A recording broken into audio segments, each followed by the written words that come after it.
جیسے یہ رمضان کا مہینہ ہم سے ودا ہوتا ہے اور رمضان کا مہینہ گزرتا ہے تو ہمارے کچھ بھائی ایسے ہیں کہ ان کی ساری چیزیں ودا ہو جاتی ہیں، ان کی نمازیں بھی ان سے ودا ہو جاتی ہیں، ان کے قرآن کی تلاوتیں بھی ان سے ودا ہو جاتی ہیں، ان کی سروں کی ٹوپیاں بھی ان سے ودا ہو جاتی ہیں، ان کے نیک کام کرنا بھی ان سے ودا ہو جاتے ہیں۔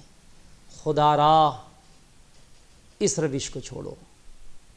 رمضان کے مہینے میں ایک روزے ہی تو آپ پر فرض ہیں، باقی تو ساری چیزوں کی فرضیت وہی ہے جو عام دنوں میں ہے۔ نماز جو اور دنوں میں فرض ہے اتنی ہی رمضان میں فرض ہے۔ قرآن جتنا اور دنوں میں پڑھنا ضروری ہے اتنا ہی رمضان میں۔ مسلمانوں، جھوٹ بولنا جتنا اور رمضان میں آپ نہیں بولتے گناہ ہے اتنا ہی اور دنوں میں ہے۔ تو کچھ لوگ رمضان شریف میں تو بہت سیدھے بن جاتے ہیں، دیکھا کہ ان کے ٹیلی ویژنوں پہ بھی پردے پڑ جاتے ہیں، بھئی رمضان شریف ہے اب تو یہ 1 مہینے تک چلنا نہیں ہے۔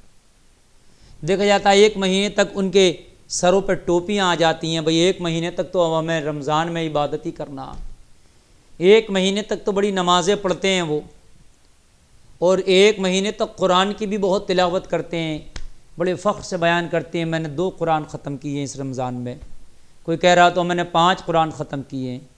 اللہ کے بندو، رمضان ہی میں قرآن پڑھنا نہیں ہے، قرآن کو پڑھنے کی روش ڈال لو، عادت ڈال لو، ہر روز قرآن پڑھا کرو، ہر روز قرآن پڑھنے کی چیز ہے، ہر روز فجر کی نماز پڑھو اور فجر کے بعد قرآن پڑھا کرو، پھر پورا دن تمہارا برکت کے ساتھ گزرے گا۔ میں ان حفاظ کی بارگاہ میں بھی گزارش کرنا چاہوں گا کہ جو رمضان شریف میں قرآن شریف سناتے ہیں تو بہت تلاوت کرتے ہیں کیونکہ ان کو پڑھنا ہوتا ہے، یاد کرتے ہیں، تو رمضان میں تو وہ اتنا پڑھتے ہیں کہ پڑھتے پڑھتے ان کا سر گھومنے لگتا ہے اور پھر وہ قرآن کی طرف پلٹ کے بھی نہیں دیکھتے۔ ایسے رمضانی حافظ ہونے سے اپنے آپ کو بچائیں۔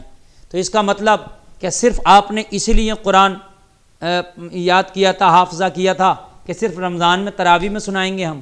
آپ حافظ ہیں تو ہر وقت حافظ ہونا چاہیے، اور تراویح کے علاوہ بھی وہ اپنا معمول بنانے کہ قرآن ہر روز چاہے 1 ہی پارہ، آدھا ہی پارہ صحیح تلاوت کریں۔ اس سے ان کا قرآن بھی پختہ رہے گا، ریویژن بھی ہوتا رہے گا، دور بھی ہوتی رہے گی، اور پھر وہ دنیا والوں کی نظر میں بھی حافظ ہوں گے اور اللہ کی نظر میں بھی حافظ ہوں گے۔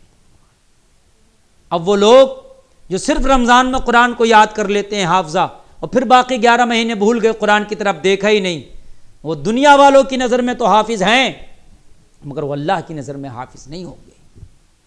اگر اللہ کی نظر میں حافظ آپ بننا چاہتے ہیں تو قرآن کو مکمل یاد رکھیں، اپنے سینے میں محفوظ رکھیں۔ یاد ہی نہیں، اب وہ الگ بات ہے، قرآن بہت بڑی چیز ہے، آدمی پڑھے گا تو غلطیاں تو آتی ہیں، لیکن سرے سے ہی بالکل بھلا دیتے ہیں وہ۔ ایسے ہی قرآن پڑھنے والے رمضان میں تو پڑھتے ہیں ناظرہ لوگ بھی، لیکن پھر اس کے بعد نہیں پڑھتے۔ رمضان کے بعد بھی قرآن پڑھنے کی عادت ڈالو، قرآن رمضان کے بعد بھی پڑھا کرو۔ ایسے ہی نمازیں ہیں، رمضان ہی میں نہیں ہے معزز سامعین، رمضانی حافظ نہ بنو، رمضانی قرآن خواہ نہ بنو، رمضانی نمازی نہ بنو۔ نمازی بننا ہے تو سال کے 12 مہینے کا بنو، قرآن کے قاری بننا ہے، قرآن پڑھنے والے بننا ہے تو سال کے 12 مہینے والے بنو۔ جو شخص روز قرآن پڑھتا ہوگا، روز قرآن کی تلاوت کرے گا، روز اپنی زندگی کا معمول بنا لے گا اور قرآن کی تلاوت کرتے کرتے ہی اس کا انتقال ہوگا، تو مسلمانوں اللہ اس کو قرآن پڑھنے والوں میں اٹھائے گا، اس کو صدیقین میں اس کا حشر کرے گا، صالحین میں اس کا حشر کرے گا، اپنے اولیاء کے ساتھ اس کا حشر کرے گا، قرآن کے ماننے والوں کے ساتھ اس کا حشر کرے گا، قرآن سے محبت کرنے والوں کے ساتھ اس کا حشر کرے گا۔ قرآن کی محبت قرآن کرنا نہیں ہے، قرآن کی محبت قرآن پڑھنا ہے۔ بہت سے لوگ قرآن کرتے رہتے ہیں تو خالی قرآن کی محبت ادا ہو گئی، نہیں، قرآن پڑھنے سے قرآن کی محبت ہے۔ قرآن کرنے سے قرآن کی محبت نہیں ہے۔ بہت سے لوگ قرآن کا ہدیہ کرا کے جو ہے مسجدوں میں رکھ دیتے ہیں کہ بھئی قرآن کی محبت ادا ہو گئی۔ نہیں، پڑھنا اور ہے، ہدیہ کرا کے دینا اور ہے۔ کسی کو ہدیہ کرا کے مسجد میں رکھ دیا یا دے دیا، وہ پڑھے گا تو بے شک ثواب تو ملے گا، لیکن ضرورت بھی دیکھی جاتی ہے۔ اب دیکھنے میں آتا ہے کہ ہماری محلے کی مسجدوں میں قرآن کی پیٹیوں کے چٹے لگے پڑے رہتے ہیں، پھر کسی کا انتقال ہو گیا تو اپنے مرحوم کی طرف سے پھر ایک پیٹی رکھ دی اور اس پہ لکھ دیا فلاں مرحوم کے ایصال ثواب کے لیے۔ تو ایسا نہیں ہے یار، پہلے والوں کی نہیں پڑھی جا رہی ہیں تو اب تیری کیا پڑھی جائے گی؟ اور کیا تو قرآن پڑھتا ہے؟ جب تو نہیں پڑھتا تو تیرے ابا کے نام کا کون قرآن پڑھے گا؟ جب تو کسی کے ابا کے نام کا نہیں پڑھ رہا، بھئی تجھ سے پہلے بھی تو اپنے باباؤں کے نام کے رکھے تھے وہاں قرآن، فلاں کے باپ کے نام کا، فلاں کی ماں کے نام کا، اور تو تلاوت کرتا نہیں۔ اب ایک اپنے ابا کے نام کا تم نے بھی رکھ دیا، تو جب تم کسی کے ابا کے نام کا رکھا ہوا نہیں پڑھتے تھے تو تمہارے ابا کے نام کا رکھا ہوا کون پڑھے گا؟ ایسی چٹے پیٹیاں لگی ہوئی ہیں، پھر وہ بوسیدہ ہو جاتی ہیں۔ پھر مؤذن سے کہا جاتا بھئی ان کو اکٹھا کرو مؤذن چاچا، اور ان کو کہیں پانی میں ڈالاؤ یا کہیں ایک جگہ ان کو دفن کر دو۔ پھر آخر نوعیت یہ ہوتی ہے۔ خدا را اس سے بھی گریز کریں۔ یہ دیکھیں کہ آپ کو رکھنا ہے تو مسجد میں جا کر دیکھیں کہ کس چیز کی ضرورت ہے۔ اگر مسجد میں چٹائی کی ضرورت ہے تو قرآن نہ رکھیں، آپ چٹائی رکھیں۔ اگر قرآن پہلے سے موجود ہیں، پڑھنے بھر کے لیے، تلاوت کرنے کے لیے موجود ہیں، تو آپ قرآن نہ رکھیں، چٹائیاں رکھیں۔ مسجد میں اگر لوٹے کی ضرورت ہے تو قرآن نہ رکھیں، لوٹا رکھیں۔ مسجد میں اگر فین کی ضرورت ہے تو قرآن نہ رکھیں، فین لگوائیں۔ اپنے اسی مرحوم کی جانب سے ثواب ملے گا، جو ثواب آپ کو ملنا ہے وہ ضرور ملے گا۔ تو ضرورت دیکھیں کہ مسجد میں کس چیز کی ہے، مدرسے میں کس چیز کی ضرورت ہے۔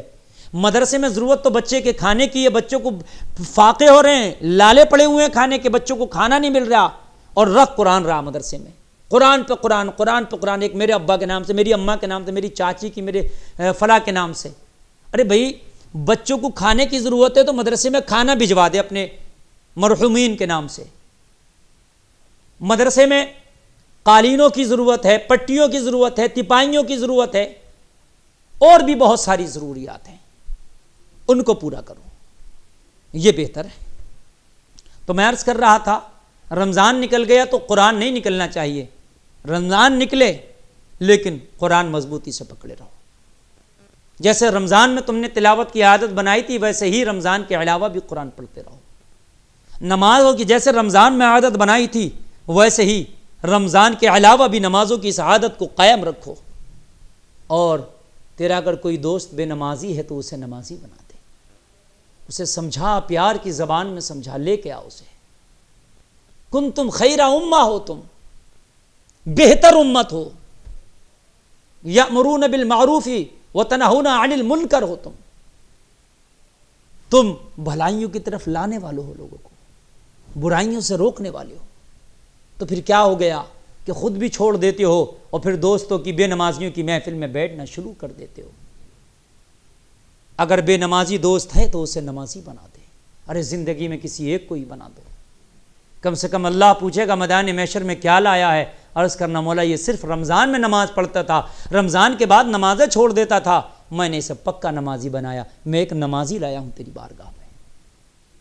تیرا رب خوش ہو جائے گا۔ رب پوچھے گا کیا لائے ہو؟ کہہ دو کہ مولا یہ صرف رمضان میں قرآن پڑھتا تھا، میں نے اسے سمجھایا، میرے سمجھانے کی وجہ سے یہ اب پورا سال قرآن کی تلاوت کرتا رہا، پوری زندگی قرآن کی تلاوت کرتا رہا، ایک ہمیشہ قرآن پڑھنے والا تیری بارگاہ میں قاری لایا ہوں میں۔ رب خوش ہو جائے گا۔ مسلمانوں زندگی میں کوئی ایک کام تو ایسا کرو کہ اللہ تمہارے اس کام پر خوش ہو جائے۔ برائی کے شوشے تو ہم بہت چھوڑتے ہیں، لیکن نیکی کا بھی شوشہ چھوڑو، آپ کی وجہ سے دوسرے لوگ نیکیاں کرنے میں لگ جائیں۔ خدا را ہوش کے ناخون لو۔ اگر آپ کی عادت پڑ گئی رمضان میں، پہلے سے آپ نہیں عبادت کر رہے تھے لیکن رمضان کی برکتوں کی وجہ سے آپ کی عادت پڑ گئی، آپ نمازیں پڑھنے لگے، آپ قرآن پڑھنے لگے، آپ نیکیاں کرنے لگے، تو آپ اس روش کو ختم نہ کرو، آج اس روش کو برقرار رکھو، آپ اس کو پوری زندگی میں گانٹھ باندھ لو اور پوری زندگی نمازیں پڑھتے رہو، پوری زندگی جو ہے آپ قرآن کی تلاوت کرتے رہو، پوری زندگی لوگوں کے ساتھ بھلائی کا معاملہ کرتے رہو، لوگوں کے ساتھ اچھے کام کرتے رہو، پڑوسی کے حقوق ادا کرتے رہو۔ اے لوگو، جو چیزیں رمضان میں تمہیں نیک کام کرنے سے اللہ کو خوشنودی کا ذریعہ بنتی ہیں، اگر رمضان کے علاوہ بھی کرتے رہو گے تو اللہ کی خوشنودی کا ذریعہ بنیں گی۔